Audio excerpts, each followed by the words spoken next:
बापचं मारायचं घेऊन लागलो ये म्हणले आजा नको चल तू ढकला लवकर ये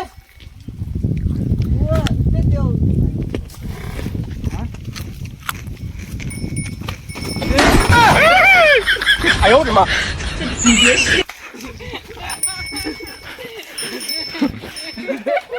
आजा आजाचं काय खरं नव्हतं. एवढ्याच वाचलं एक असं एक इतीमध्ये वाचलं या.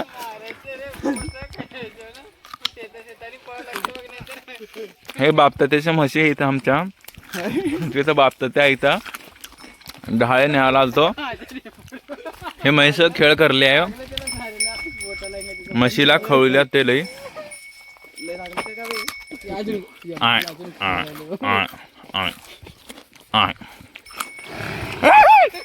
गबाई